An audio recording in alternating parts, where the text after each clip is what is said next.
The voice referendum has been presented as a means of ensuring that Indigenous people are heard, thus helping to resolve grievances. That is why it has been attractive to many people of goodwill. This final set of videos therefore address the larger issue of reconciliation, because disputation cannot be ended until amends heal legitimate grievances and reciprocity is shown to friendly actions. That will involve recognition of Anglo as well as Indigenous grievances. In doing so, realism is essential. Lasting reconciliation must be based on the true histories of the peoples involved and their interactions, based on acceptance of human nature as it is, not as imagined by ideologues. Only then can grievances be acknowledged and reconciliation achieved. A good starting point is to describe the particular relationship that has developed between Anglos and Indigenous Australians since the First Fleet. That relationship bears on the need and potential for reconciliation. A final just reckoning will be, in part, fair compensation and recognition, if needed, in addition to securing the rights of all citizens. In principle, this will come from both sides, but mainly from the historically stronger party, the Commonwealth, and therefore indirectly from the Anglo-core nation. The nation has shown that it is willing to make the settlement, but should only do so from a position of security and strength, not as the craven begging of the defeated, not as appeasement, but as an act of leadership. The history of Anglo-Indigenous relations begins with one fact, generally accepted and reinforced by the Mabo decision, that the continent and associated islands were annexed by Great Britain and the Australian nation was built over the next century on land that had been occupied by Aborigines and Torres Strait Islanders since time immemorial. After that, there is less consensus. The dominant historical narrative, the one taught in schools and universities and by the media, assumes that British settlement frustrated Indigenous achievement of national consciousness and self-rule. Expressed as an explicit claim, this view is certainly false, if British colonisation is set in historical context. That context is well documented, though not taught in schools. By 1788, the world was shrinking at an accelerating pace. The states of Britain, Holland and France were competing to build global trading empires. Spain and Portugal had already been marginalised from that competition as industry and naval power shifted to northern Europe. Just 4 days after the first fleet arrived in Botany Bay, it was joined by 2 French ships commanded by La Pérouse. At this time, the Russian Empire was also expanding, though across land towards Siberia and finally Alaska. That empire would begin to compete with Britain's by the 1850s, when the 2 powers went to war in Crimea. It was in the 1850s that the New South Wales colony fortified a small island in Sydney Harbour, now known as Fort Denison, in case of Russian or French attack. Australia was coveted from afar. Though the colonial initiative lay with European states in the 18th and 19th centuries, those states did not monopolise the capacity to project power. In the 15th century, China had experimented with ocean-going ships visiting Africa. Closer to Australia, Java, Sumatra and Bali had been linked by sea trade routes to southern India since the 1st century AD. Polynesians originating in Taiwan and Melanesia had developed ocean-going vessels, horticulture and a warlike culture to spread across the Pacific for perhaps 3,000 years, settling on islands as far apart as New Zealand and Hawaii. The continent that Indonesian mariners called Mareg and the Dutch named New Holland and the British called Australia was about to enter this ferment.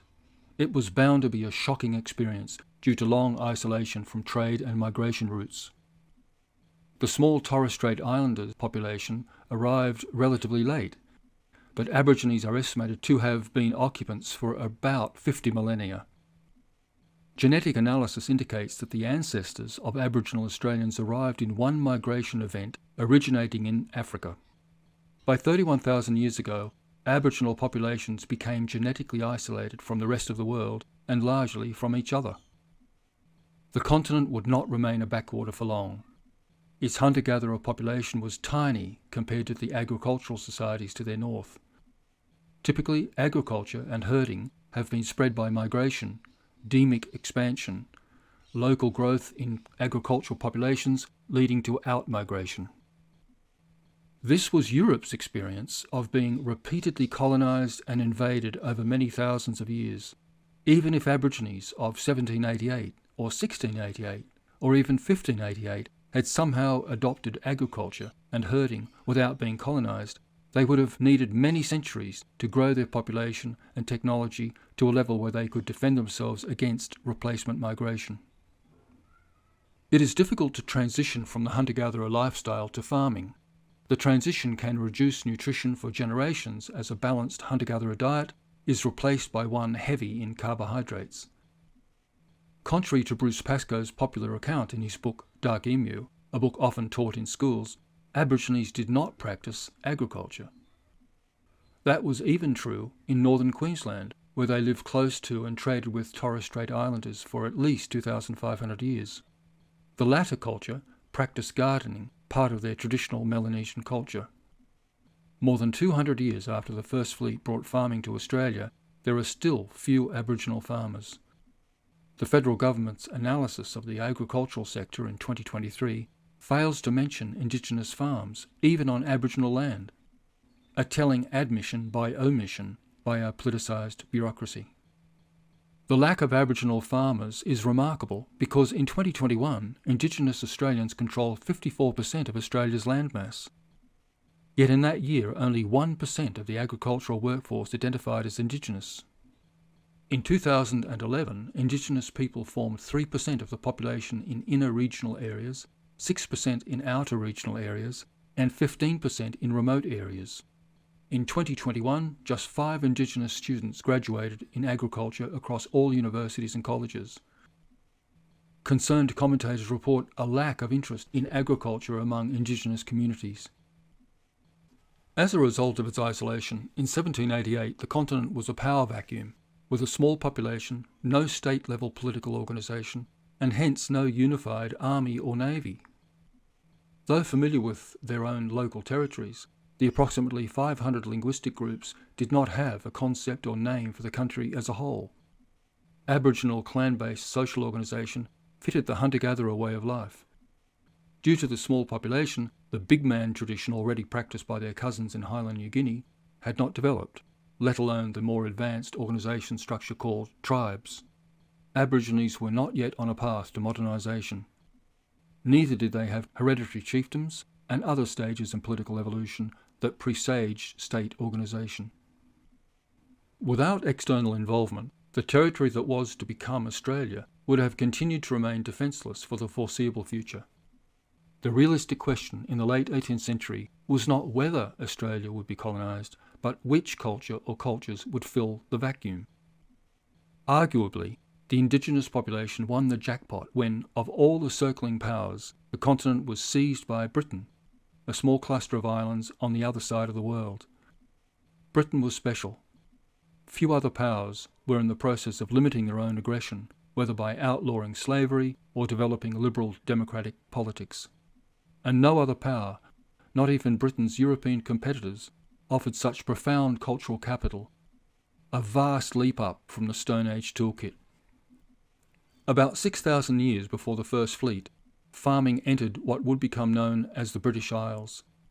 The transition happened in the usual manner, through the wholesale replacement or absorption of the original hunter-gatherer population by farmers migrating from the mainland. The change in economy therefore came with a substantial change in genetic identity.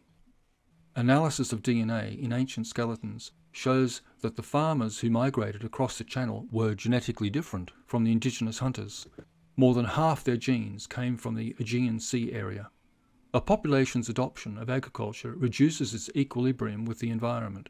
Equilibrium is reduced because farmers and herders change their environments more than do hunters and gatherers, accelerating the feedback between genes and culture. This changes the direction and intensity of Darwinian selection pressure on the digestive tract and cultural selection on economic and political traditions. In the case of the British Isles, selection during and after the Neolithic came to operate on mutations and innovations that occurred across the European continent. The Neolithic farmers were the first to build a monument at Stonehenge, a project that was predicated on the population growing by 2 orders of magnitude, about 100-fold, and on extensive cooperation and organisation. That population was largely replaced by immigrants from the continent, the Bell Beaker culture. This new people, with distinctive genetic makeup, made copper utensils and subsequently discovered bronze. Metallurgical and other technical developments continued in Europe. In their turn, this population will be culturally transformed and genetically admixed by the Anglo-Saxon migrations in the 5th century AD, giving rise to England. By the mid-1700s, the English people were pioneering the Industrial Revolution, which was set to create a cornucopia of material wealth. Meanwhile, the Australian population was almost in equilibrium with its environment, isolated from trade and migration routes for at least 30,000 years. The resulting cultural gulf is difficult to comprehend. As historian Geoffrey Blaney puts it, when the British arrived in Australia, quote, the people who had just invented the steam engine were face to face with people who, though rich in many branches of knowledge, could not boil water, unquote. The contrast in cultural and political cultures was equally profound. These characteristics of British economics and political culture softened, though did not eliminate, the harsh colonial experience of Aborigines and Torres Strait Islanders. There were aggressive actions against them, such as occupation of traditional lands, removals, and the inevitable frontier conflicts with settlers who had a technological advantage. At the same time, despite the impracticality of making treaties with the hundreds of small indigenous clans, there was no genocide, the colonial authorities provided legal protection, and indigenous men could vote in the colonies of South Australia, Victoria, New South Wales and Tasmania well before most British men received the franchise in 1918. The indigenous population has recovered overall and might now exceed its pre-1788 dimensions. When the British claimed, named and settled Australia, they broke no laws or moral standards of the time. In the late 18th century, international law permitted annexation and conquest and even slavery. European powers were taking the lead in developing international law and would become morally critical of conquest and colonisation. But for the time being, and still today, to a degree, states operated within an anarchic world disorder. If the colonisation of Australia from 1788 is viewed from the British perspective, it appears less as a questionable annexation or outright invasion, and more as an inevitable race against time and distance. For the indigenous population, their inevitable colonisation happened as humanely as could be expected. This historical context invalidates much of the blame being heaped on white Australia's colonial ancestors. At the same time, it reinforces Anglo's motivation to do everything in their power to keep the positive interpretation true by ensuring that Indigenous peoples continue to benefit from a secure and prosperous Anglo-core nation. It is also relevant that the 6 colonies and the Federal Commonwealth have gone a long way to fulfilling that obligation.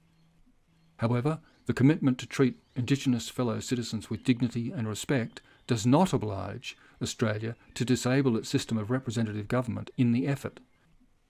On the contrary, Anglos have a duty to all citizens to preserve a secure, united and prosperous Australia.